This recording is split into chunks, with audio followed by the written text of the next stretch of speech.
Merry Christmas and Happy Holidays to all. What's going on, guys? Love Smash, back with an all new video for you guys today. And ever since the announcement of MK11, I've been fiended to do a ton of videos. I really just haven't had the time with the holidays and work and personal stuff. So with this little downtime I had today, I really wanted to put out a video for you guys. And not only am I planning on doing a full roster prediction video for MK11, hopefully I'll be able to finish that this week and post that. But for today, I wanted to talk about guest characters and my personal predictions for MK11. Now, obviously, guest characters in a NetherRealm game is not something new. We've seen guest characters in MK9 and Injustice 1, and we've seen that number like pretty much quadruple when it came to MKX and Injustice 2. We had 4 guest characters in MKX, 7 if you count the Ninja Turtles as 4 separate fighters in Injustice 2. So to see guest characters in MK11 would not shock me at all, even though it hasn't been officially confirmed just yet. And via a leak from GameStop, we actually found out that 6 additional fighters will be added as part of a Kombat Pass. This will be available pre-order, and you'll get the Shao Kahn bonus, who is actually not included within those 6 fighters, and it will be part of the complete edition for MK11.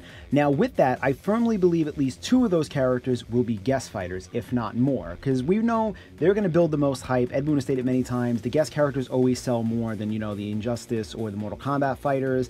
And I don't know if they're going to add like another Combat Pass down the line, or additional fighters as like console exclusive, or guest characters from the startup like they did with Kratos. It could be any number of things. But onto my predictions, I firmly believe that I chose a good mix of characters who would fit in the MK universe properly, because it's all about fitting in. You can't just have any old character. You have to have a character where it's okay with ripping guts out and hearts and heads and all this stuff. And my first character is Spawn. Now, Spawn has been so highly requested for Mortal Kombat over the years, it's scary. And actually, during the MKX speculation, an interview with Todd McFarlane, the creator of Spawn, actually gave approval for NetherRealm to use Spawn in MKX, but he did state in that same interview they may squat on it, as he didn't hear anything back just yet. And as we know, Spawn was never included. Now, right after MKX came out, I remember Ed Boon doing an interview, and he actually stated he didn't even remember Todd McFarlane offering Spawn, which is really odd, because I feel like that's not something you forget. An iconic character like Spawn being offered for your game, it's not something Ed Boon is just gonna, you know, fall behind the wayside and forget about. So whether it was limitations of adding Spawn due to his cape, which many fans have made the argument for, maybe they just didn't want to add him, maybe he actually did forget, maybe Todd was trolling, I don't know, we may never know the true reason, but I do firmly believe that due to Spawn's popularity, how much people really want him in, and the fact that he fits so great in the MK universe just based on his look, personality, and the moveset they can create from him, would be a foolish decision for NetherRealm not to take advantage of. Because if you read Spawn's list of moves and powers, he pretty much can do it all. Just something that would easily translate into the most unique moveset ever. Not only that, Todd McFarlane is at it again with an AMA Reddit interview, which is essentially an Ask Me Anything, where a fan did ask him about Spawn's inclusion in MK11, and this was our good friend's response, leading many fans to believe Spawn may have accidentally been leaked. Now, whether this was a troll by Todd McFarlane, another mess up, or, you know, something that's really not going to happen and NetherRealm's going to squat on again, would definitely break a lot of hearts of fans. But I believe on everything I just mentioned, Spawn is the perfect choice for a guest fighter. Now, I did mention earlier about the whole cape debate, where a lot of fans are stating it's very difficult to animate Spawn's cape, which is why when he was in Soul Calibur 2, they didn't include his cape. Now, I do believe graphic technology has come a long way with the Unreal 4 engine now, and they could always maybe limit the cape and not make it so big and bold. They can easily just like shorten it, still kind of make it dynamic looking, and include Spawn. I think it's a dumb decision for NetherRealm not to take advantage of it if they have the opportunity, and Spawn is my first pick. On to my second pick now is Pinhead from the Hellraiser franchise. Now, I kind of want to keep with that motif of, you know, guest fighter horror movie characters, and there's a lot of great options out there, which I'll mention in my honorable mentions portion, but to me, Pinhead just screams like a perfect addition. And just looking down the list of things this guy has done in the movies, with fire manipulation, psychic powers, telepath, telekinesis, summoning his minions and helpers, or, you know, bringing hooks and chains out of nowhere, grab people and just rip them apart. It seems like it would translate into the perfect moveset as well as fatality for this character. Just like maybe a slow type of moving character who relies more on psychic powers, kind of like an Ermac type maybe. I think he would be a downright great addition, and kind of keep with that motif of horror movie characters, because the Hellraiser franchise has spawned about 30 years now. It's pretty iconic, and Pinhead himself is a pretty, you know, large figure in the horror movie community. So that is my second prediction. On to my third prediction is an obvious one, not one I'm personally clamoring for. If I was going to go with a killer clown, I would personally love to see Sweet Tooth from Twisted Metal make an appearance, but being console exclusive and the fact that it has an upcoming movie coming out. Warner Brothers is the ones behind it. And the fact that Pennywise has been so highly requested, it makes me feel like his inclusion is pretty much inevitable at this point. Now, for moveset, there's plenty of things they can do. The team is very creative in what they can do and make a character do. Maybe for like one portion of his moveset, they can make him like have that insect thing where like he has like the feelers and grows, and it's kind of like the Tarkatan blades or like Devora's insect moves.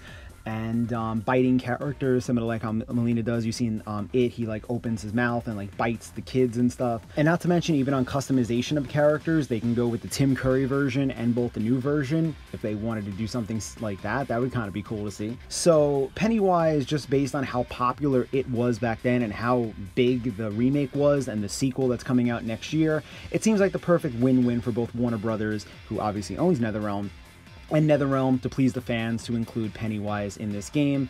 Like I said, not really a character I'm personally clamoring for, but hey, for a fatality where he transforms into that giant spider thing and rips an enemy apart, that's something pretty cool we could see. Now, before I get to my fourth and final pick, which is a very interesting one, I must say the least, when I was doing this list, I wanted to get to my honorable mentions. Now, my first honorable mention would be Michael Myers, where easily one of the most iconic horror movie characters of all time. I did feel, as opposed to the traditional slasher, as we've seen with obviously Jason and Freddy in Mortal Kombat, that's why I went with Hellraiser. A little more uniqueness here, but Michael Myers is easily a great addition, just attacking with, you know, a knife or an axe or, you know, weird teleport moves and stuff like that as he just appears out of nowhere. I did want to go with a little more uniqueness, is why I went with Hellraiser. Another character was obviously Ash Williams from Evil Dead. Another uniqueness where he can, you know, shotgun, he has his chainsaw hand, and another, you know, iconic horror movie franchise. I kind of felt like we've seen, you know, Leatherface in MKX, kind of the chainsaw thing, not repeating that step.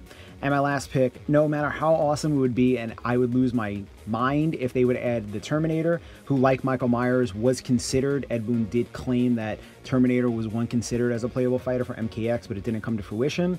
Just seeing like a character based on like, you know, Arnold Schwarzenegger and look like that and say like, I'll be back, or you like all that stuff, that would just be pretty awesome to see. But if I was going to do a top 5, that would be my 5th pick. And like I said earlier about console exclusive characters, and, you know, seeing like a character like Sweet Tooth as like a PS exclusive, or, you know, if they were to go the route of Gears of War and add like Marcus Phoenix as a Microsoft exclusive, or God willing, if they were to let Master Chief, which I highly doubt being a Mortal Kombat game, he would be a way to go. Or for the Switch version, there's not many, you know, Nintendo characters I could think of that would be cool in a Mortal Kombat game where, you know, you could rip their heads off and do all this stuff like I mentioned earlier, unless it was like a character like Jack Kamen from Mad World, but that's obviously a Sega game, or Travis Touchdown, which obviously another Nintendo exclusive game but not owned by Nintendo themselves, or Doomslayer is a character that's been immensely popular that could appear on any console because he's not restricted by that. But those are just a few characters I was thinking if they went the console exclusive, you know, route.